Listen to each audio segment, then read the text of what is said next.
Hello everyone. Welcome to the course on quantitative methods by Econiti.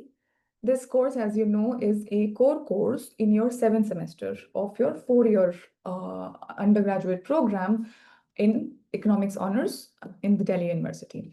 So let's begin by looking at the entire syllabus of the course. This course is quite challenging because it is very technical, and it not only requires you to be at your toes in terms of your stats, right, in terms of your econometrics, but it also draws on some of the portions of the elective that you have in your previous semester. So let's initially, first of all, begin by looking at the entire course outline and the books that have been used that are supposed to be used as references. And then the purpose of this video is to start at the very beginning, not of the course, but of the prerequisites of the course.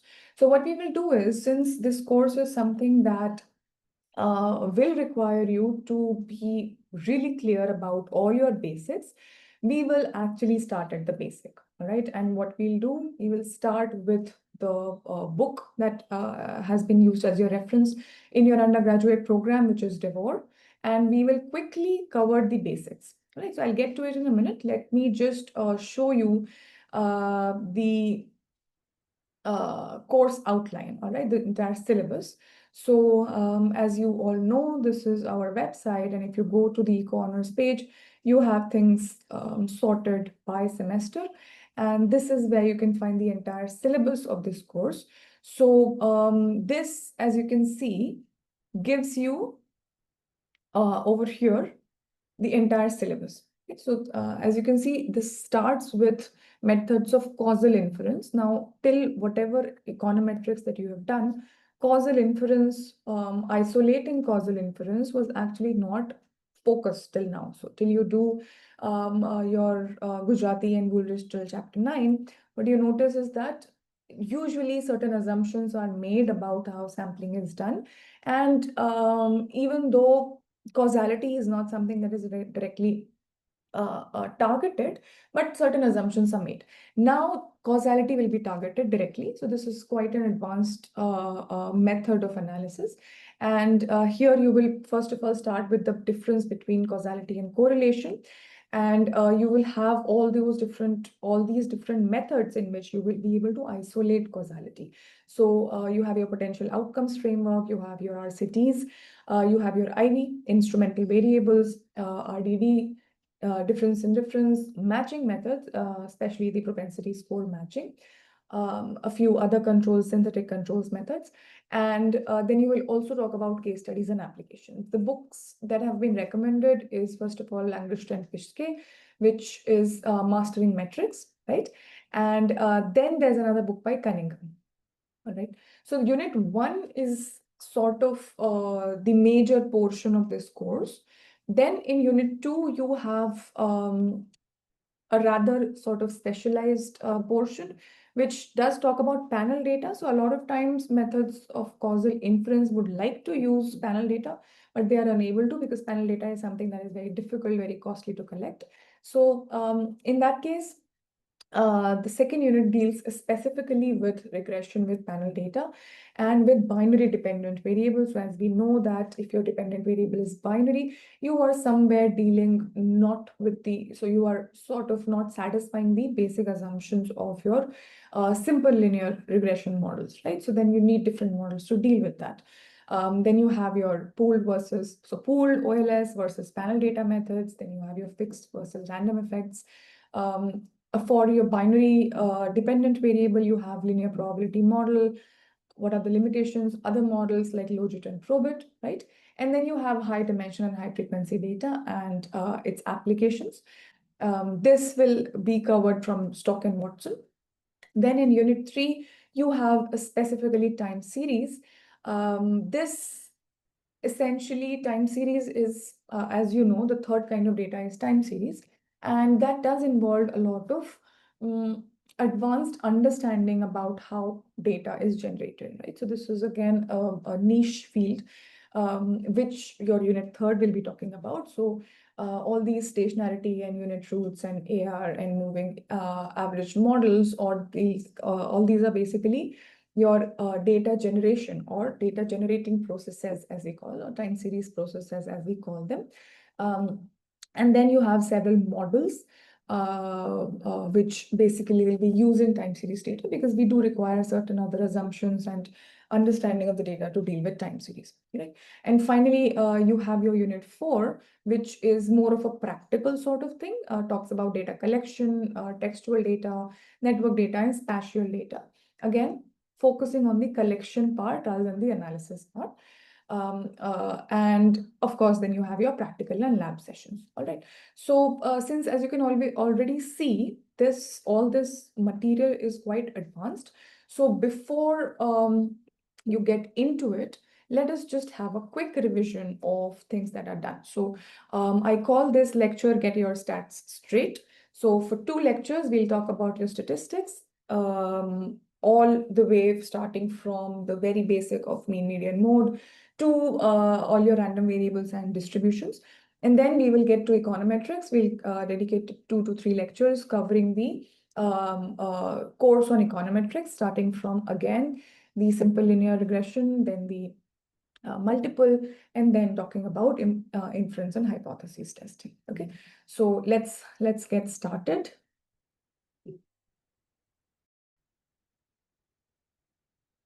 Okay, so as I said, we will follow the book. ठीक, हो सकता है आपने कभी किताब नहीं खोली हो, कोई बात नहीं, अब खोल लेंगे.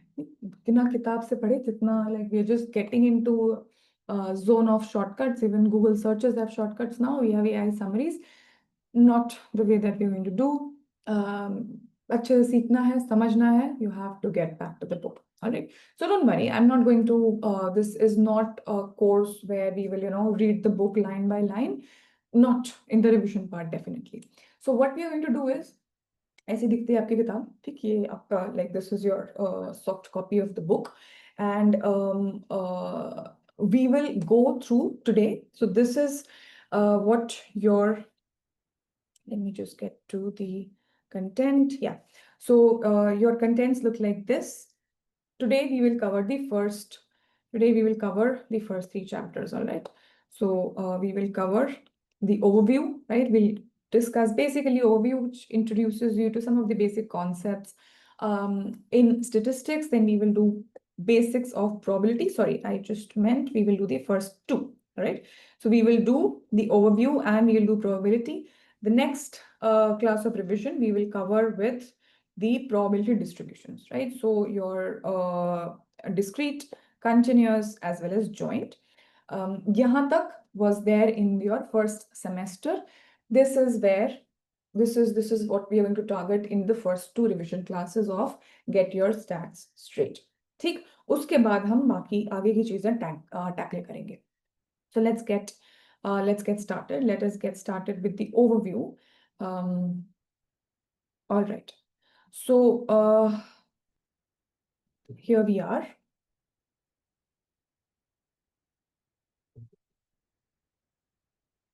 Okay, I guess this font is good. Cool. So first of all, just to brief you up, statistics क्यों पढ़ते हैं हम, है ना? Why do we? So this is a book written for the engineering sciences and the science students. You will find examples that are not directly relevant for economics a lot of times. So economics में we deal with even more uncertainty than the science and the engineering students do, right? So why do we study statistics? Why do we study econometrics?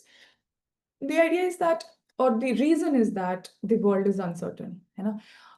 Uncertainty hai, there's a lot of variation in the world, and not only that, we do need to make decisions in this world of uncertainty. We do need to make judgments in this world of uncertainty. और वो judgment हम ऐसे हवा में भी नहीं ले सकते हैं ना. So we need to really make informed and smart decisions in this world which is very uncertain. और इस पे कई बार these are very crucial decisions. A lot of things depend on these decisions, right? So you can see that in engineering sciences or in medical sciences or in economics, suppose some policy is being rolled out, suppose you want to test for the efficacy of some program, you need to make very, very informed judgments, you need to make informed decisions.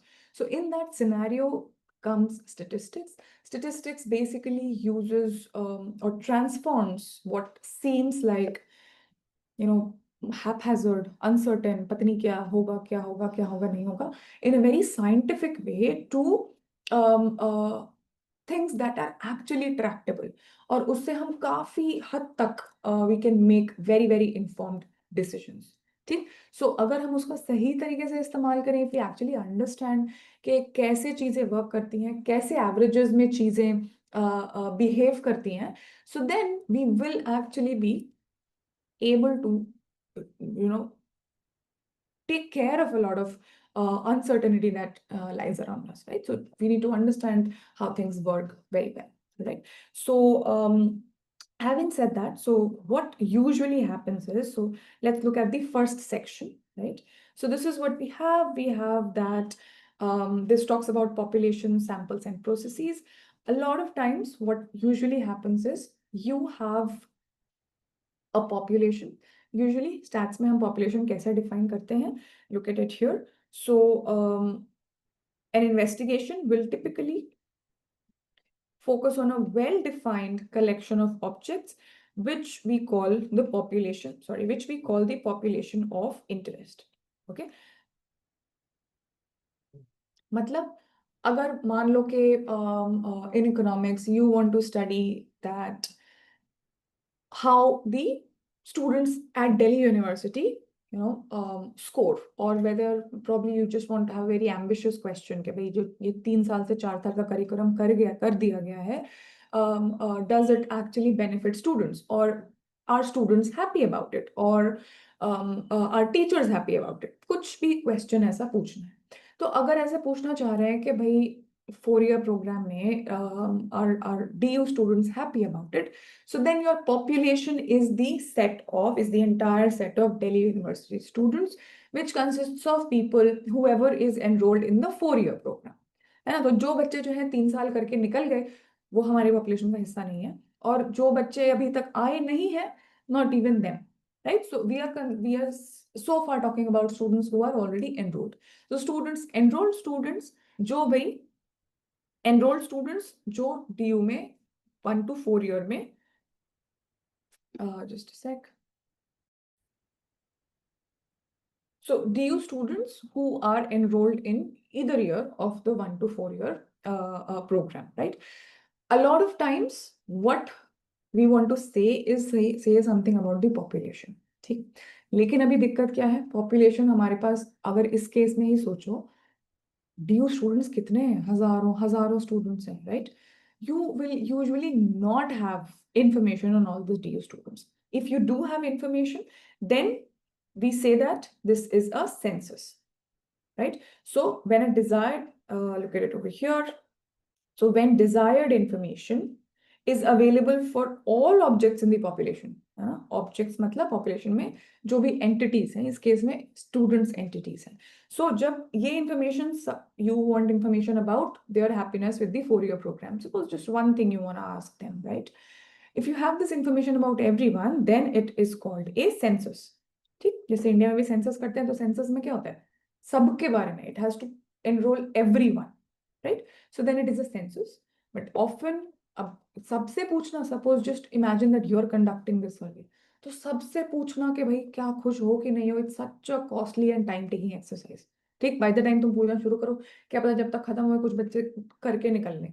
ठीक. So then usually you will have constraints on time and money, and what you will be working with is a subset of the population, which we will call a sample. ठीक. तो मान लो कि तुमने randomly probably you pick up 500 students, right? Probably you just roll out an online form, and whoever fills. One way of collecting a sample. So whoever fills, and you have a sample of suppose 500 students. That is a subset of the population, और जिसको हम बोलते हैं sample. ठीक है ना? So that is what we will have now. अब इस सैंपल का काम क्या है? अल्टीमेटली तुम्हारा क्वेश्चन तो वही है, right, that you want to answer something about the population, but what you have is a sample. So how to use the sample to make correct inferences about the population. ठीक है, ये major काम है, major link है between population and sample. Sample is your window to look into the population. All right.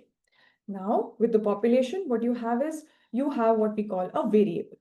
So population में, in the case that we are working with, suppose the only thing that you care about is whether or not they are happy with the with the Fourier program. ठीक है ना? But इसके साथ साथ maybe you want to know some other things also, other features of the people who are answering. Usually तुम सिर्फ एक form ऐसा float नहीं कर दोगे in which you say happy with the Fourier program? Yes, no. Could be that is your questionnaire, but could also be that you're asking things, other things like, okay, which year are you enrolled in? What is your gender? Which college are you enrolled in? Probably what is your age, right? Or maybe what is your family income? Yeah? So maybe you want to see whether, richer kids are happier or unhappier, or poorer kids are facing more issues. Suppose ऐसा question पूछना चाहते हो. So all these are what are called features of your data, right? Or characteristics of the objects in a population, right? और इसको, हर characteristic को हम एक variable से डिस्क्राइब कर सकते हैं, right? So suppose gender is a variable, age is a variable, your year of which year are you enrolled in, वो एक variable, right? So these are then your variables. So a variable is any characteristic whose value may change from one object to another in the population, and it's variable because its value can change. Gender का value change होता रहेगा, age, year, है ना? Happiness, whether you're happy or not, yes, no, maybe, don't know, ये सारे values हैं जो population में हर object के साथ change होते रहेंगे. All right. Then we simply have words like a univariate data set. So univariate would essentially mean that you give out a form which just asks, happy with the Fourier? Yes or no. So then the only variable will be happiness. ठीक, उसके जितने भी values तुमने assign किए हैं. But then bivariate will be where you have two variables. Multivariate will be you have multiple variables. ठीक, okay. Then branches of statistics is something that we don't need to get a lot into. Usually what we talk about is descriptive statistics. What this means is that you have data, right? जो ये हमने sample collect किया उसको बोलेंगे data. Sample जिसमें कि तुम्हारे पास multiple variables हो सकते हैं. अभी ये sample collect किया, इसमें तुम्हारे पास data है. Now you want to describe the data, right? Before you go on to making links between your sample and your population, first of all, you want to start with describing the data. ठीक है ना? तो ये data description में you have a lot of things that you can do before you start making inferences about the underlying population. So then you have the graphical methods, right? You can construct histograms, box plots, scatter plots. ये सारी चीजें तुमने already class 12th से ही करना चालू कर दी होंगी. Sorry, and since your school, you must have started doing it. But then you have other numerical summaries as well, something that we will go into a little detail. Already you have done. जो तुम्हारा mean हो गया, median हो गया, right? Measures of your central tendency, measure of your variation, all these things. So these are all descriptive statistics. Again, we don't need to go into a lot of detail about them. Just that I'll just show you how the histogram looked. Where did the histogram go? Yeah, something like this, right? So, all right, I guess histograms comes later, but before that, this is an important figure that I want to talk about, all right? So, you know that whenever you study statistics, ये सारे terms are thrown at you. So sample and population, we already talked about that we want to make inferences about the population based on a sample, right?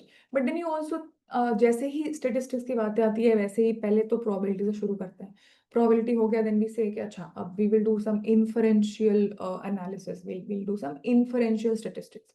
तो इसका क्या link है, मतलब क्या है ये, क्या कर रहे हैं? सिंपल सी बात ऐसे समझो, जो पॉपुलेशन है उसके बेसिस पे सपोज प्रोबेबिलिटी क्या करती है, हमें बताया जाता है कि okay this is I will do probability today. So you know that okay suppose these are the following assumptions about the population. Suppose तुम्हारे population में DU स्टूडेंट्स हैं जिनका जो है क्या नाम है 50% यहाँ से आते हैं, 20% यहाँ से आते हैं, 30% यहाँ से आते हैं, ऐसा कुछ population है. Some information is given to you. A lot of times that information will be assumption. ठीक है, तो मान लो कि पॉपुलेशन की प्रोबेबिलिटी डेंसिटी कुछ ऐसी है, और उसके बाद you will be asked to make some predictions about how a sample or how a subset can look like. So suppose someone tells you कि भाई DU में जो है 50 से 60% लड़कियां हैं, ठीक. So then what is the probability that you find what is the probability that you pick a random student from DU and she's actually a girl, right? Or what is the probability that you pick a random student from DU or you pick two random students from DU and both of them are girls? है ना, ऐसे questions करते हैं probability में. So the idea is that you have some information or some assumption that you have about the population, and based on that you can make correct probability predictions about the sample. ठीक है, वो काम probability का है, population से sample तक जाने का. population के बारे में कुछ पता है हमें, उसके basis पे what is the probability of getting a certain sample. And then once you have established certain laws, certain regularities in this relationship, तब सैंपल को लेके फिर हमारा काम होता है कि अच्छा सैंपल ऐसा मिला है, इस सैंपल को यूज करके हम पॉपुलेशन के बारे में क्या गेस मार सकते हैं या कितना इन्फॉर्म डिसीजन ले सकते हैं, right? So if suppose we find that in this 500 student survey that you have, you find that 60% students are happy with the 4-year program, right? Now you will want to use this information plus the relationship between population and sample in a probabilistic manner to make inference कि अच्छा sample है, मेरे को 60% बच्चे happy मिले हैं, तो इसका क्या inference I can take out कि पॉपुलेशन में एक्चुअली कितने बच्चे हैप्पी हैं. Okay, this is the kind of thing that we do. So anything before inferential statistics अगर हमको करना है, उसके पहले we have to start with probability. That's why always you see that you start with probability, and then once you understand the link, you then get back to, you then actually use the sample to make informed judgments about the population. Yeah. All right. So then scope is fine. We all know it has a lot of scope. Again, this is also something that you can skip, not required. Collecting data. So this is something which is useful, much more practical, but फिर भी even at this stage, we want to understand at least two distinct types or one very special type. So how do you collect the data? Statistics not only tells you how to use the data, or once you have the data, what to do with it, what can you do with it. It also tells you कि भाई data collect कैसे किया जाए, और ऐसे मतलब ऐसा आंख बंद करके भी नहीं collect करना है. Collect कैसे किया जाए so that it is useful. It is actually useful in giving you information about a broader population. ठीक है ना. सो मान लो कि तुम ये जो सैंपल वाला DU वाला सैंपल है, ये तुमने भाई अपने ही कॉलेज में या फिर अपने ही जान पहचान के लोगों में बांट दिया, who are your friends, right? Suppose you only collect a sample of 50 people, और ये सारे के सारे तुम्हारे दोस्त हैं. अब तुम्हारे दोस्त हैं तो तुम्हारे ही जैसा सोचते हैं, और अगर तुम्हारे ही जैसा सोचते हैं तो तुम तो you are a very particular, you are very what do you say, a particular kind of person, right? The entire people in Delhi University, though all the students in Delhi University, ये तो बहुत ही अलग अलग किस्म के लोग होंगे, और तुम उनका सबके लिए representative नहीं हो, है ना. You have your own individuality, and the people, these 50 people whom you have asked, वो सब के सब तुम्हारे जैसे हैं, तुमसे similar हैं. तो अगर ऐसे डेटा कलेक्ट किया है, so then it will be very less informative about a much broader sample that has people from all walks of life who are very different than you are, not only in their incomes but also in their thoughts, in their backgrounds, in their context, in their perspectives and opinions. ठीक. So then the way you collect data becomes very important, right? So the what do you say, ideal way to collect data, or rather the way to collect data in an ideal world would be what is called a simple random sample, which means that if there are, say, 5,000 students in Delhi University, the probability of picking any student is the same. So the probability of picking any student I out of these 5,000 students is 1 upon 5,000. Right? So you can just say that, somehow you obtain the roll numbers of these students, which are unique roll numbers, मतलब जो university level roll numbers हो, और फिर तुम अपना जो है computer में एक random number generator करो, you pick out 500 numbers out of that, and then you just survey the students who have those exact roll numbers. Right? So you don't use your network, you don't use your friend circle to identify people, because that will not make the probability of every student equal, which is in this case 1 upon 5,000. ठीक है? अगर तो ऐसे data collect होता है, then in the ideal world, that data is representative of the population. है ना? उसको बोलते हैं simple random sample. And data collection entails selecting individuals or objects from a frame. Simple method ensuring a representative selection is to take this. And yeah, I guess they have not given the definition over here. Yeah. Any particular subset of the of a specified size has the same chance of being selected. है ना? तो जितना भी size हो, अगर मान लो कि तुम्हें 500 लोग कलेक्ट करने हैं, तो 500 लोग, everyone has a chance of 1 upon 5,000, and the total chance is 500 upon 5,000. ठीक? This is one way. A lot of times this is not the ideal way because the world is not ideal. तो जो दूसरा तरीका होता है, it is often called the stratified sampling. ठीक है? तो stratified sampling में क्या है, मान लो कि this kind of a roll number thing doesn't exist, है ना? मान लो कि तुम्हें गांव में जाके कुछ सैंपल उठाना है, you want to probably understand the effects of a particular government program, और गांव में जाना है तुम्हें, और you have to pick up a sample of, say, the entire I don't know, village, right? Now in this village, it is first of all difficult कि ऐसा random चीजें उठाओ. दूसरी चीज, maybe because some people are, say, very rich, right? They don't want to answer you, right? और तुम उनके घर जाते हो, तुम्हें entertain नहीं करते हैं, भगा देते हैं.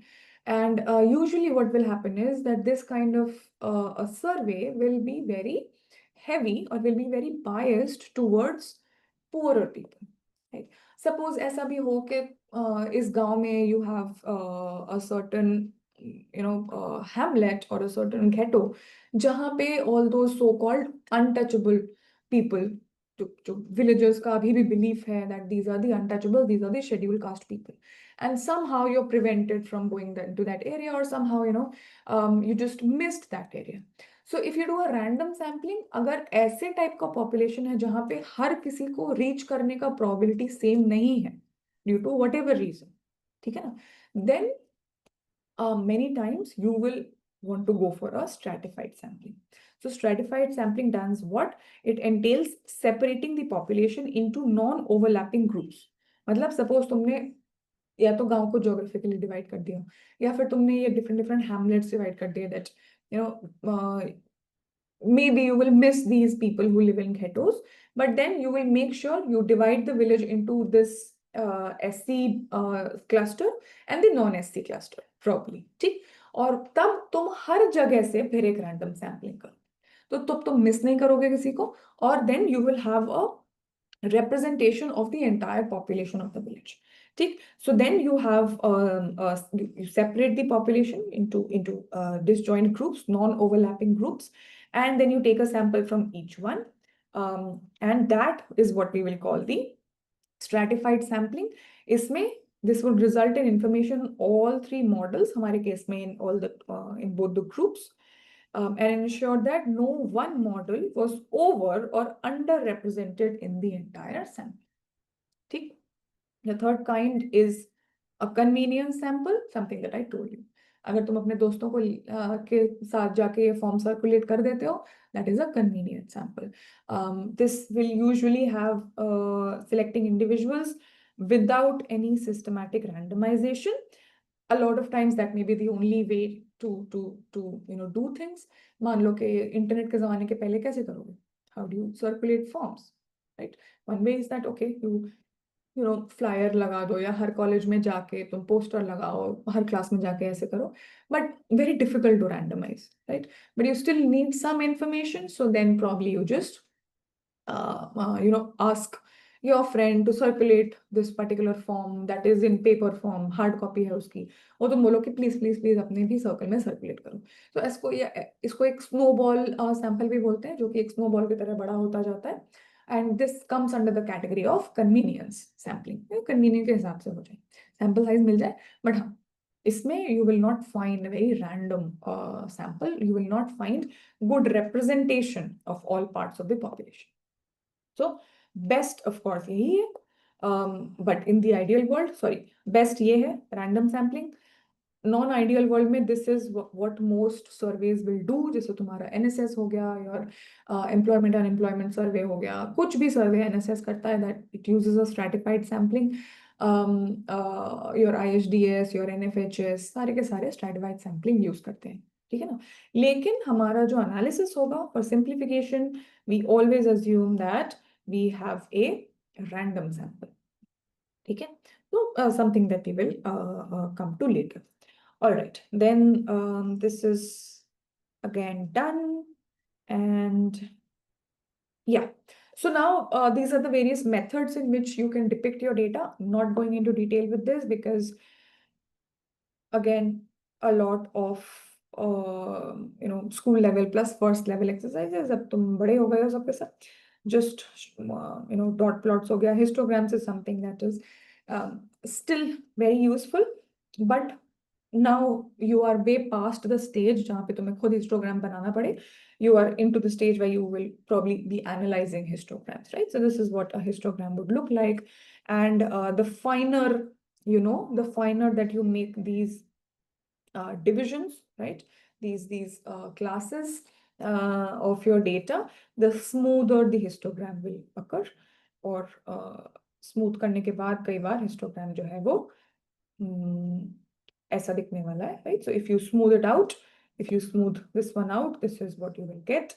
And you can also get it if you basically reduce the class size, है ना. So तुम्हें एक smooth distribution मिल जाएगा, और इसी तरीके का दिखेगा तुम्हारा once we start doing the probability distributions. All right. Qualitative data, I think this is the final thing in the intro sort of things. So qualitative data क्या है? Qualitative data basically categorical data है, right? So qualitative means that where the number doesn't mean anything. मतलब अगर तुम किसी से पूछोगे कि what is your age, the number means something, right? So 16 is different than 17, and 17 is different than 18, and you cannot transform these numbers into numbers like 1, 2, and 3. क्यों? क्योंकि 16 साल का मतलब है 16 साल cannot become 1 year. But if suppose you ask someone that whether or not you are happy with the 4-year program, they can say yes or they can say no. ये दो categories हैं. इन दो कैटेगरीज को तुम कोई भी number दे दो. Number क्यों देना है उसकी बात बाद में करते हैं, but you can give them any number, right? You can say that yes is 1, no is 2. You can say that yes is 1, no is 0. You can say that yes is 0, no is 1. Or you can say that yes is 100 and no is 5,000. उससे कोई फर्क नहीं, ठीक? You can also have multiple categories, suppose which year. Now in this sense, of course, it makes you may think that first year, second year, third year, fourth year, the numbers actually mean something, but again think about it, the numbers don't mean anything, है ना. अगर तुम उसको अलग अलग नाम दे दो, if you say that this is my entry year, or second year, then your penultimate year, and then the final year, how does it matter? ठीक. Again categorical data. So categorical data जब होता है तो उसको उसके साथ look, for example freshman, sophomores, junior, senior, graduate students, है ना। हम यहाँ पे 1 2 3 4 कर रहे हैं, बट उसका मतलब है नहीं कि उस मतलब वो नंबर्स का कुछ मतलब है, ठीक। So once you have categorical data, you can do a lot of things and we will deal especially with them अभी जब हम मीन के बारे में बात करेंगे। And uh, yeah, so that is your categorical data. If you have only 2 categories, then you call them binary, right? So binary or categorical usually when you have more than 2 categories. Okay, now yeah. All right. So now let us come to, so we discussed के किसी भी descriptive statistics के लिए पहली बात तो pictorial depiction, all those histograms and box plots and everything you have. Then another way to do a depiction is using measures of location, which is also called measures of central tendency. So these are summary data, right? Summary of the data. The first one, I will again just go with the definitions, just go with the intuition, बहुत detail नहीं करना हमको इसमें, सबको पता है। So mean क्या होता है ना? Mean is basically the average. It is what you understood, what you understand by average, what you understand by mean. It is exactly that, ठीक है। But इसमें 2 चीजें हैं। पहली बात, usually we start because we only have a sample.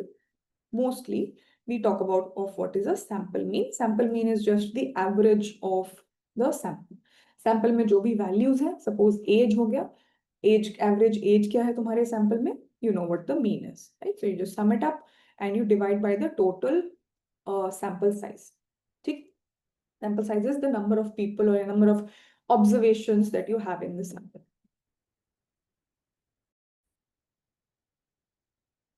Yeah, so what is the average age of the people in your sample, ठीक है। So sample size में जितने भी sample लोग, जितने भी लोग हैं तुम्हारे sample में, on an average उनकी age क्या है, ठीक। This is your sample mean. But sample mean का ultimate use क्या है? Ultimately you will be using the sample mean to make, or it could be useful in itself also, but अगर तुम you've collected the sample to infer something about the population, ultimately sample mean का use भी है that you want to make some guess about the population. So जो पूरे population का average होगा, that is your population mean, ठीक है ना।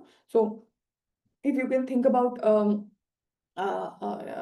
like exact boundary of the population, जैसे DU students who are enrolled in the 4-year program, then of course there will be a true population mean. और जो तुम्हारा sample mean होगा वो usually उस population mean से differ करेगा। तो हम उस population mean को like to get a good information about that, we will use the sample mean, ठीक है। और mean को the other statistical term used for the mean is the expected value, which is again as good as it sounds, right? So expected value is कि अगर तुमने if you're looking at the expected age, right, or the expected value of the age, suppose you pick someone, what is the age that you expect that person to be, है ना। So उसका क्या मतलब है? The best guess of that is the average। अगर तुम्हारे पास एक group of people है, तो उनका जो भी mean age होगा, that is your expected value of the age। कुछ random उठाओगे, उसके आसपास ही मिलने वाला है, right? Okay, so that is your mean. Then the problem with the mean, we all know, is that mean suffers from one deficiency, which is greatly affected by the presence of even a single outlier. Outlier का मतलब ऐसा कोई unusually large या small number. So you have, all kids from the age of say 19 to 23, right? But उसमें कोई ऐसा इंसान हो जो कि एक prodigy है और वो जो है 15 साल में ही कॉलेज आ गया, या फिर कोई ऐसा इंसान है जो कि इज रिटर्निंग टू कॉलेज, मेहुना के जैसे। तो अगर कोई ऐसा बुढ़ापे में शाहरुख खान के जैसे कॉलेज वापस आ गया, that just one person will pull up और पुल डाउन द मीन, है ना। सो एक भी आउटलायर के होने से मीन को बहुत फर्क पड़ता है, and that is what we say, that is very sensitive to outliers, right. So then One solution is to look at the median. Median is nothing but, it just means the middle.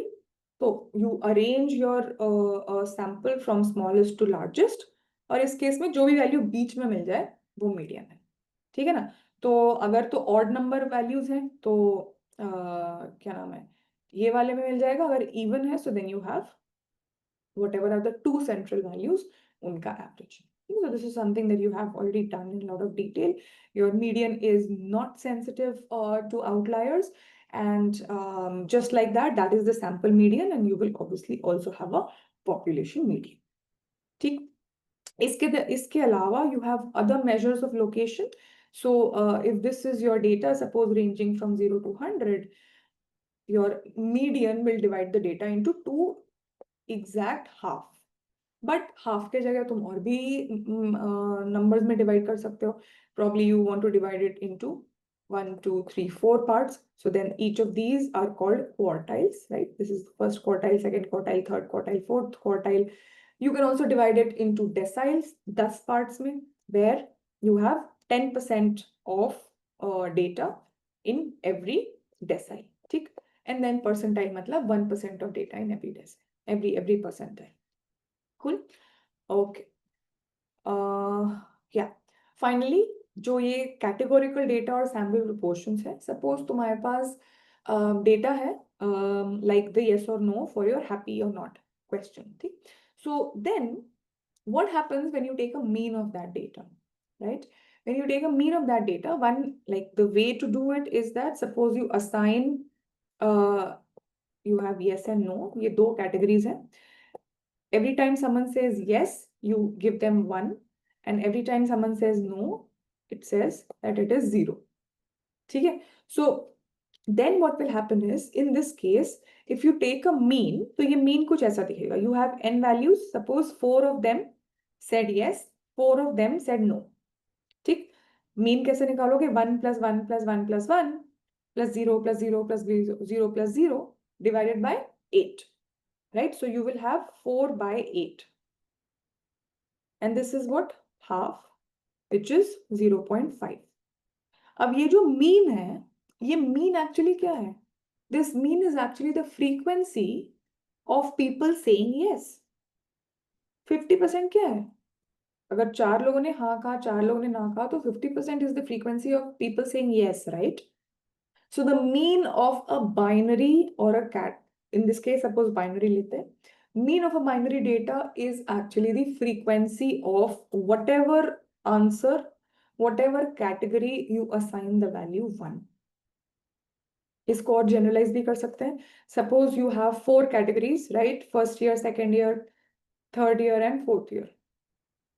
Suppose तुम्हें सिर्फ ये देखना है कि first year में कितने बच्चे हैं, तो जिनका जिनका भी फर्स्ट ईयर में ये है उनका नंबर 1 दे दो, बाकी अगर कोई भी और ईयर में है उनको 0 दे दो,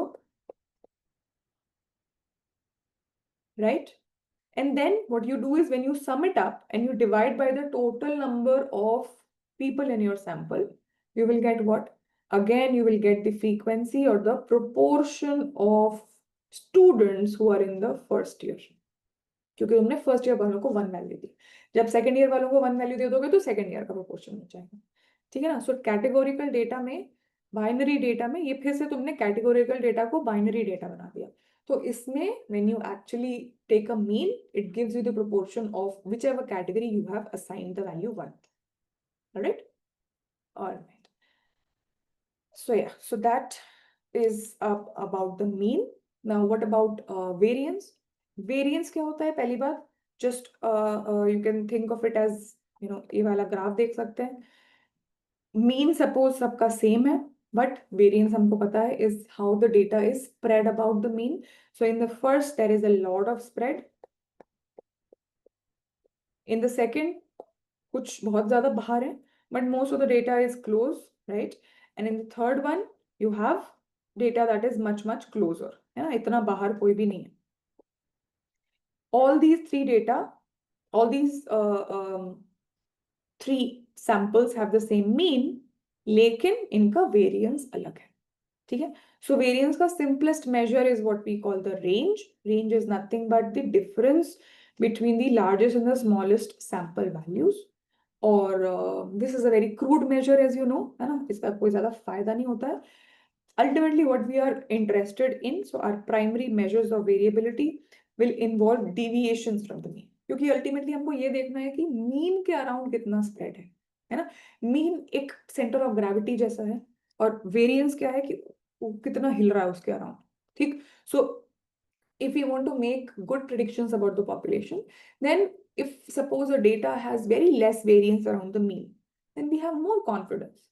लेकिन अगर मीन है यहाँ पे, ठीक है, लेकिन भाई इस टाइप का डेटा है, मतलब बिल्कुल ही फैला हुआ है मीन के around, a lot of variance, a lot of noise, we don't even know what to make of the mean now.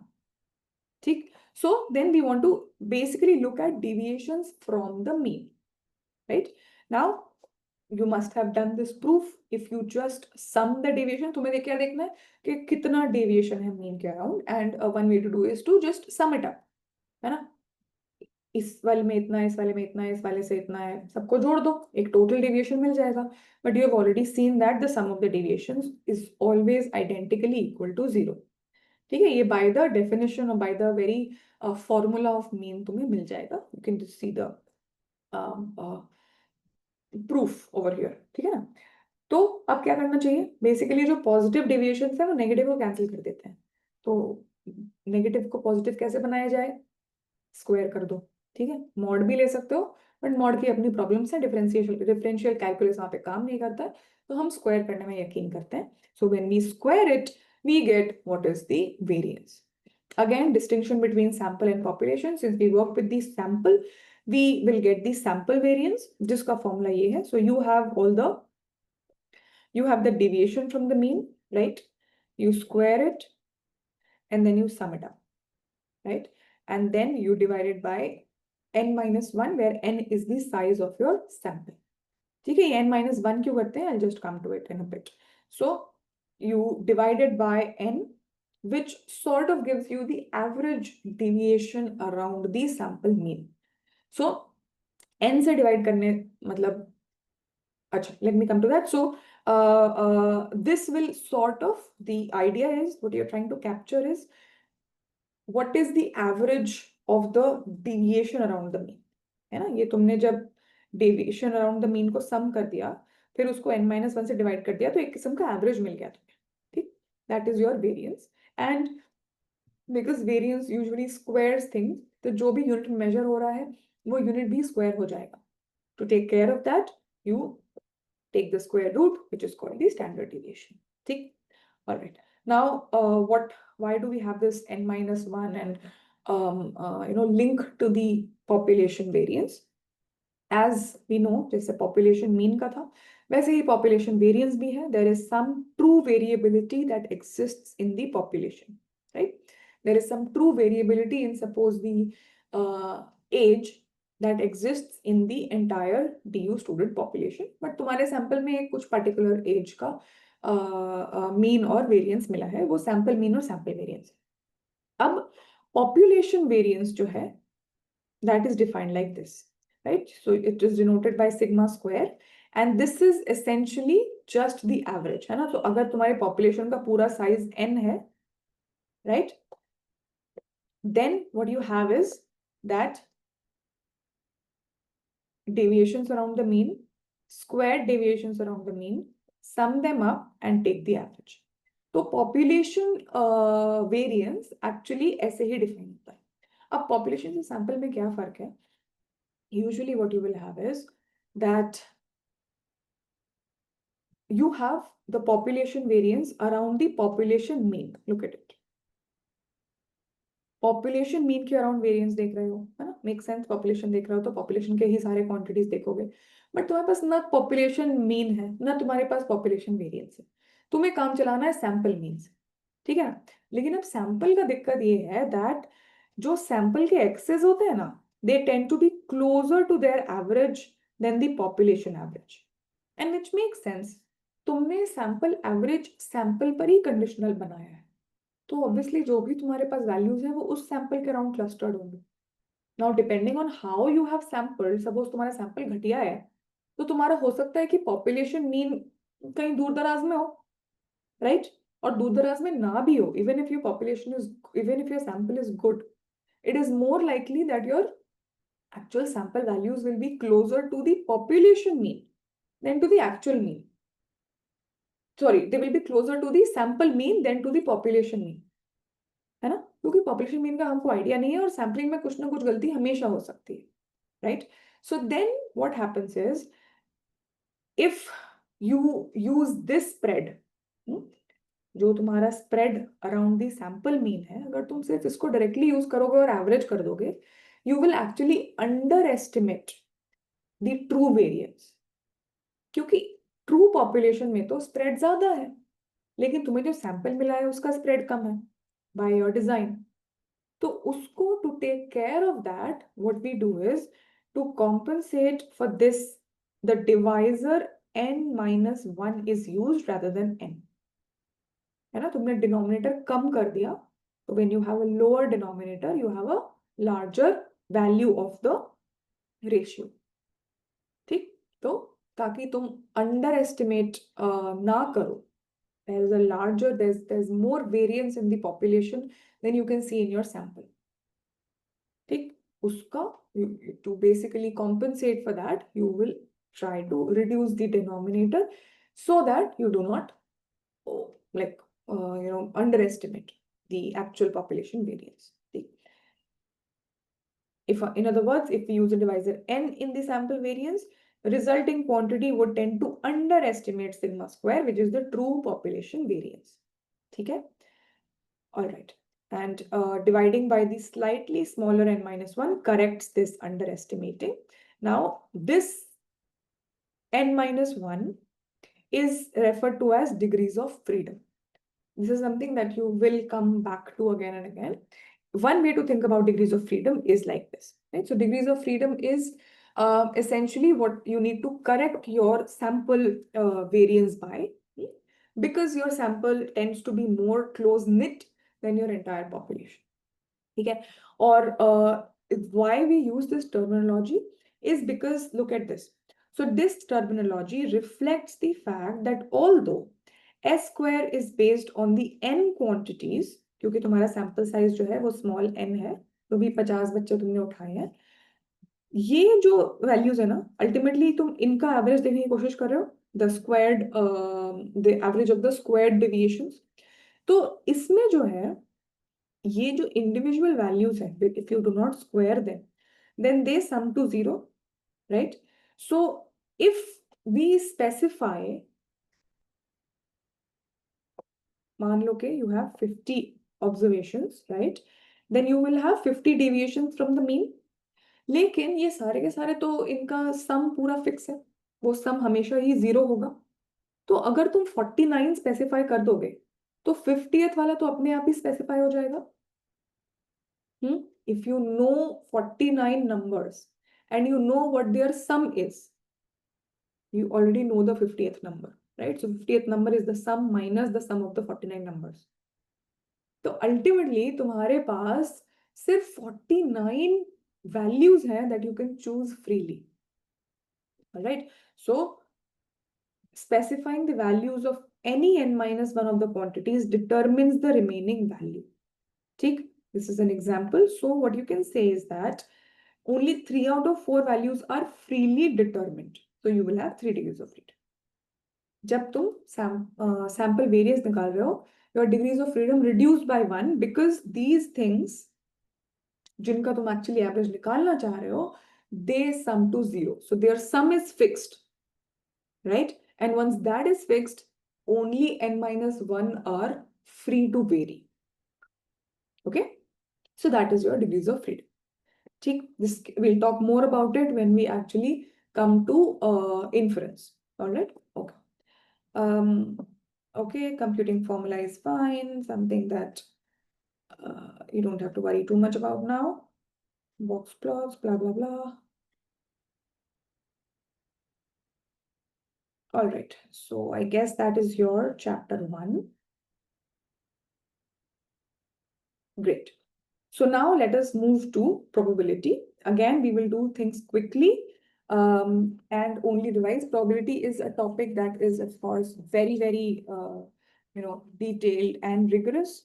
But this is a revision thing, so we will only cover things that are basic and that need brushing and that have direct usage in the course that we will require to do. ठीक है ना? तो जो भी terminology, जो भी you can say uh, concepts that you need to be really clear about while doing this course, only those will be covered. ठीक है ना? Okay. So then let us start with a few basic terms that involve that come alongside probability के साथ चले आते हैं. पहला term है what is the experiment, right? So experiment हमको पता है कोई भी activity, right? Any activity or process whose outcome is subject to uncertainty. ठीक है? Usual examples जो हमको दिए जाते हैं, right? You have your coin toss, you have your die roll, or you have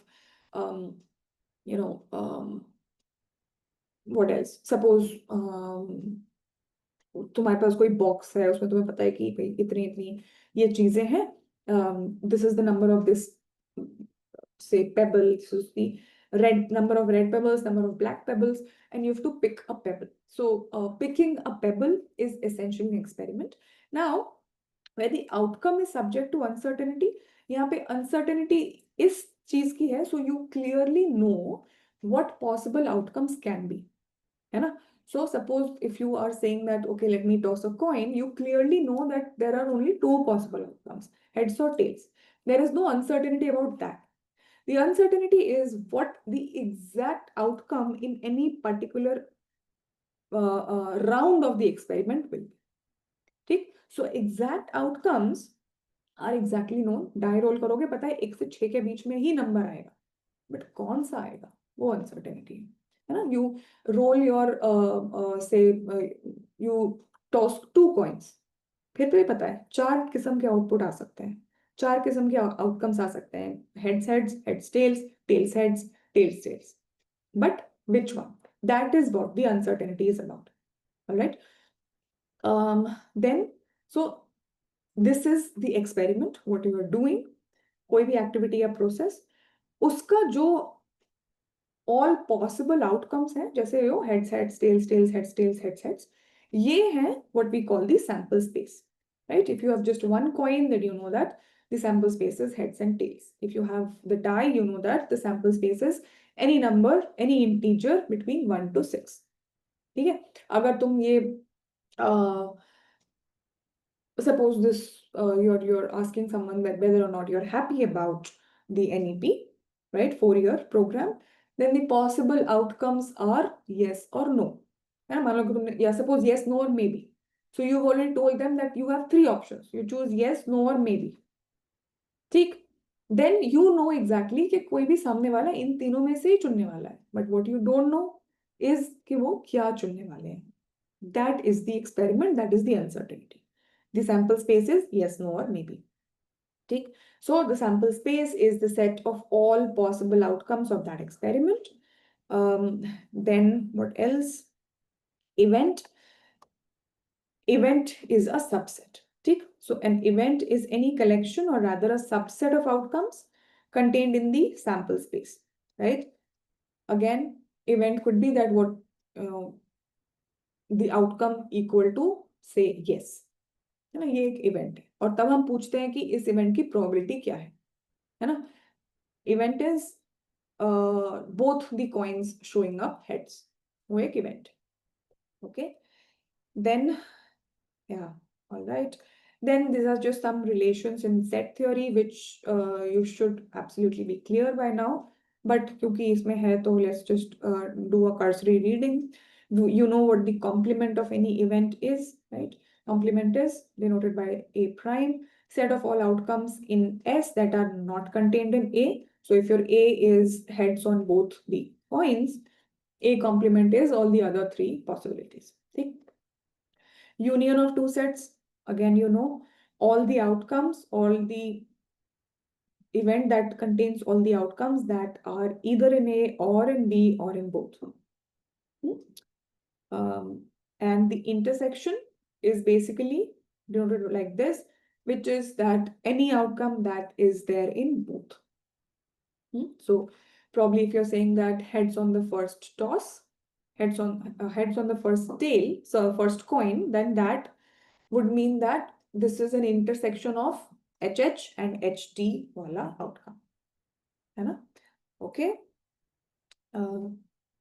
A and B, and event consisting all outcomes, both A and B. Cool.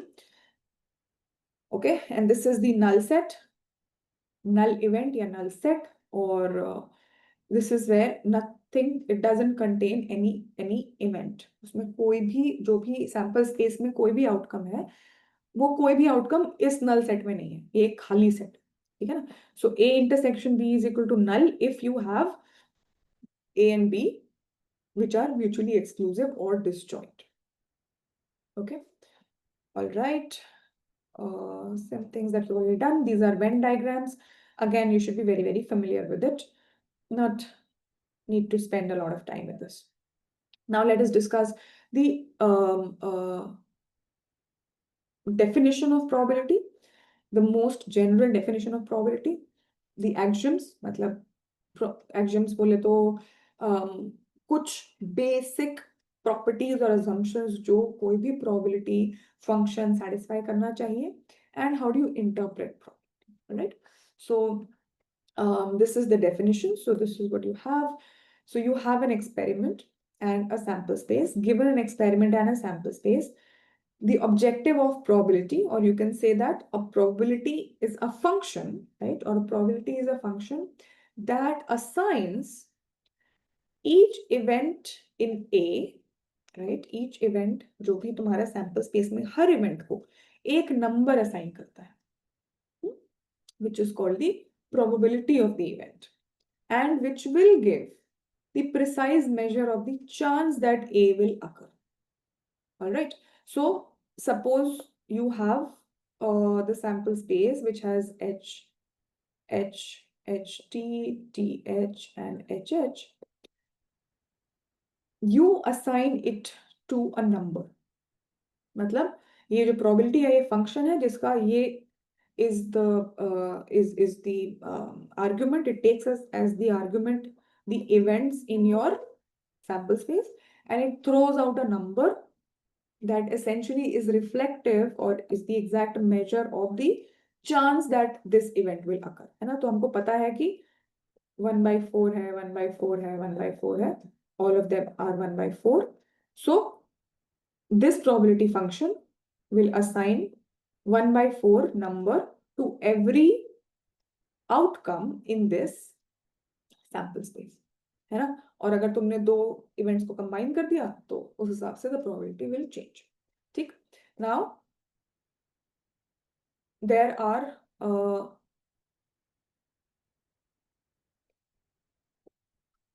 all assignments of probability should satisfy the following axioms या basic properties of probability. The first is that for any event the probability should be non-negative, 0 से ऊपर ही होनी चाहिए, negative probability का कोई मतलब नहीं है. Secondly, the probability of the entire sample space has to be 1, which essentially says कि जो sample space है उसमें कोई भी outcome हो वो तो होना ही चाहिए. मतलब ऐसा ना हो कि experiment कर दिया और सैंपल स्पेस के बाहर ही कुछ आउटकम आ गए, तो फिर तो तुमने सैंपल स्पेस में सारे आउटकम्स लिखे ही नहीं ना, right? And thirdly, you have an infinite collection of disjoint events, मतलब जिसमें कोई ओवरलैप नहीं है, then you take a union of those events. It is simply the summation of individual probabilities, and the reason you can simply understand by the Venn diagram कि जब कोई overlap है नहीं तो कोई double counting नहीं हो रही है, ठीक है? Right? Then the probability of a null set is basically 0, something again we know.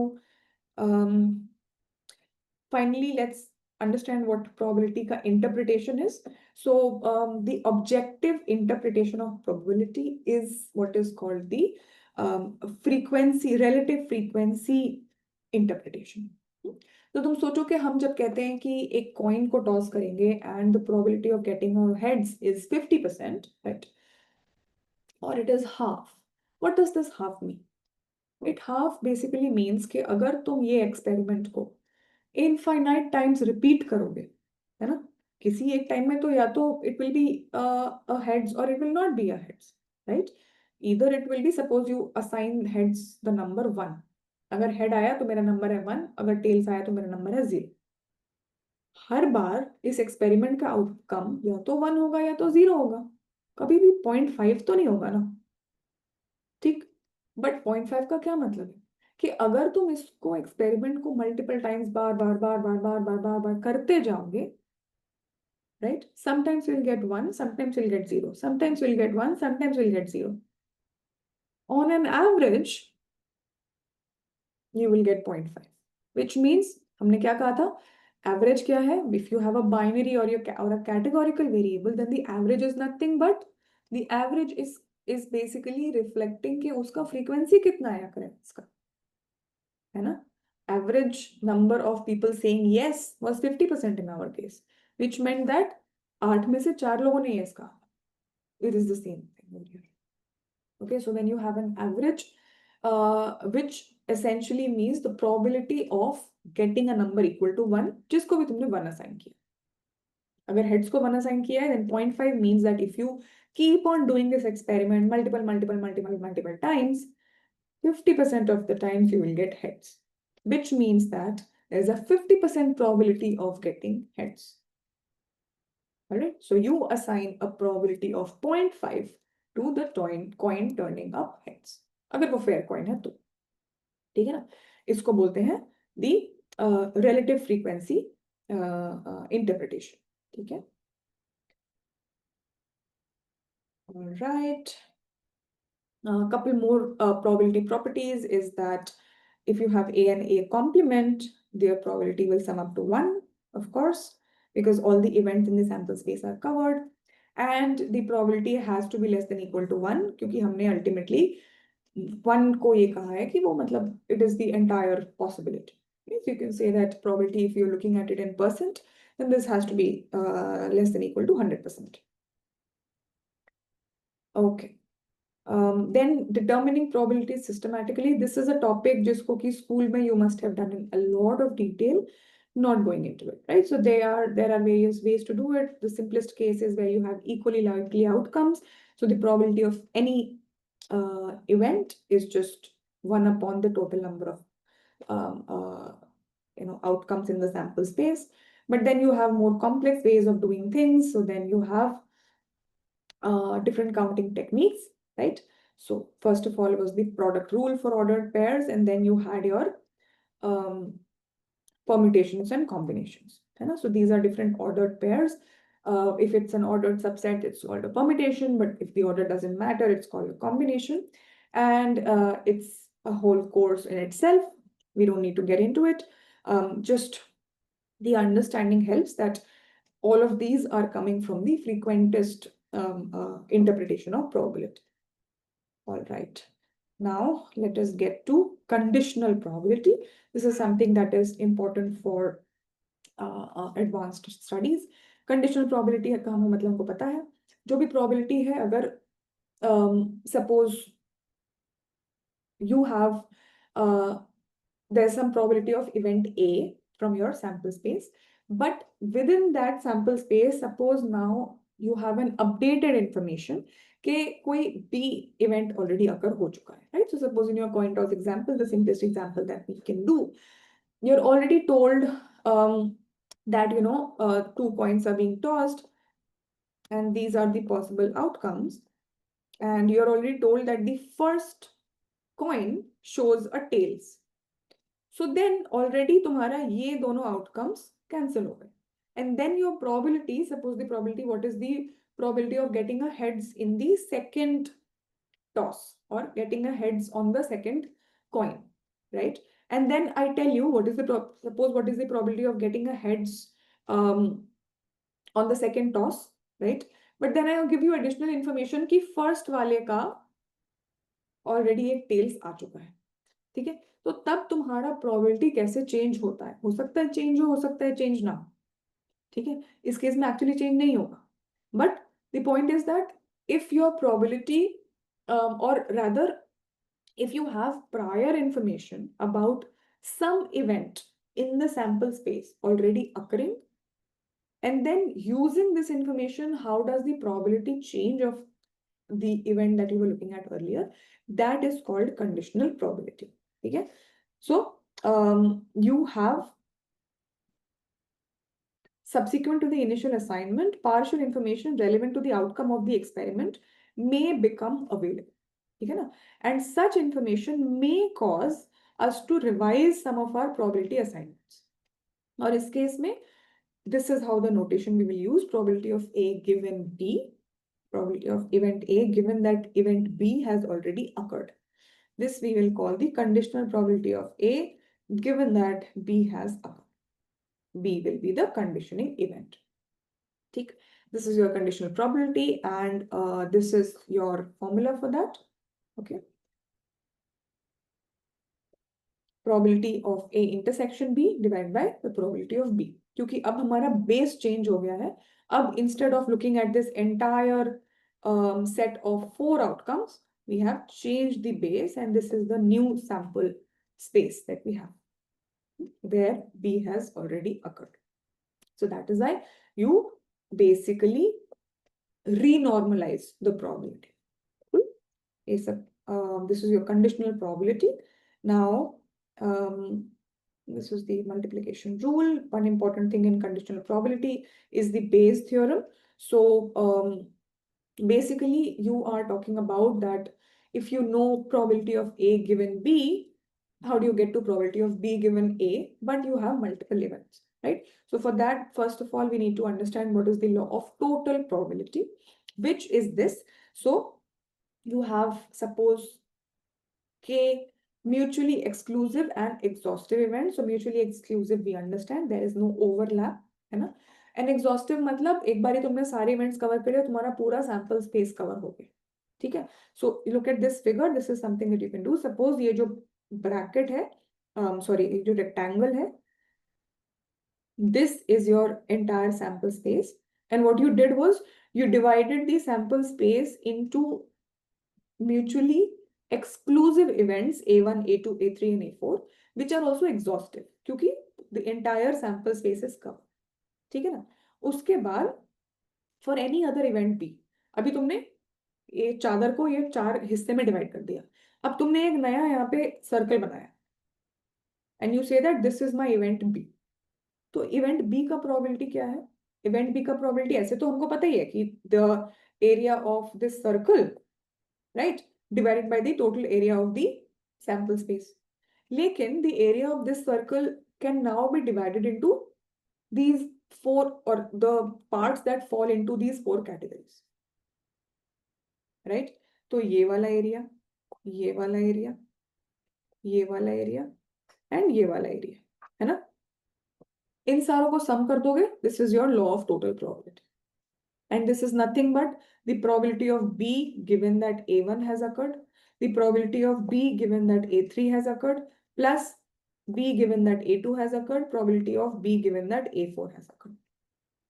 है? ये मतलब ये फिगर से समझना बहुत इजी हो जाता है, right? You have a B that has an overlap with 4 mutually exclusive and exhaustive events.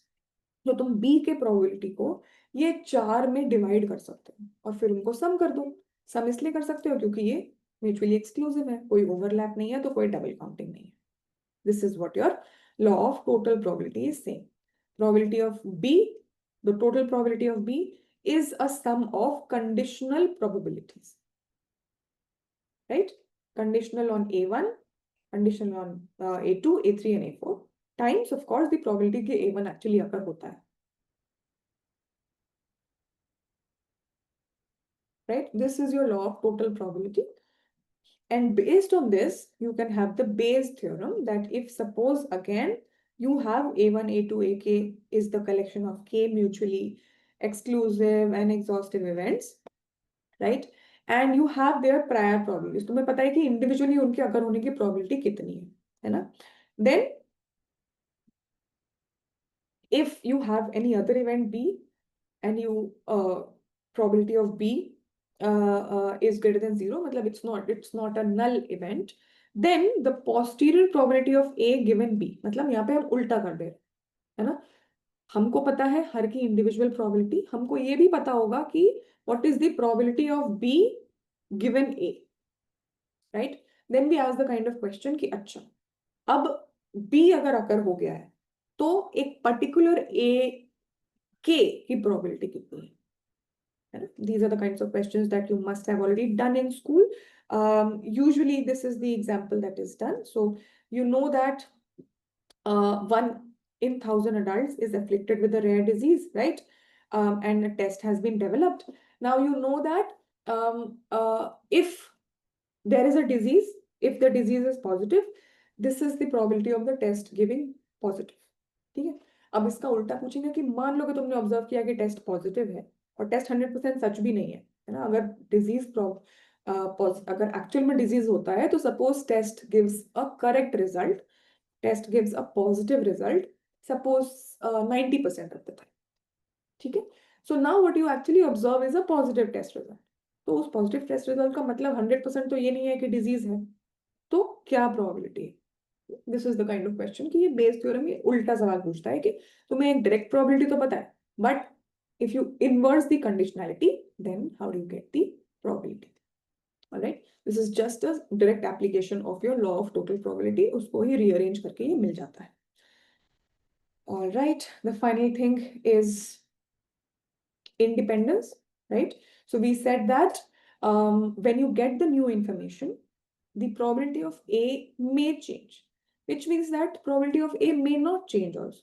And if upon getting some information, the probability does not change, then A and B are said to be independent of each other. Independent मतलब इस extra information से मेरे knowledge को, my probabilistic expectations about A have not altered at all. So my A is independent of B. Okay? That is your. So two events A and B are independent if the probability of A given B is the same as the unconditional probability. कोई मेरे जो है ज्ञान में इजाफा नहीं हुआ. तो जब इजाफा नहीं हुआ तो B पे A का probability डिपेंडेंट ही नहीं. And if it actually changes, then they are called dependent. All right. All right, now this is just the formula and how to calculate and everything. And yeah, so that is your first 2 chapters of Devor, right? And I hope this was a quick revision.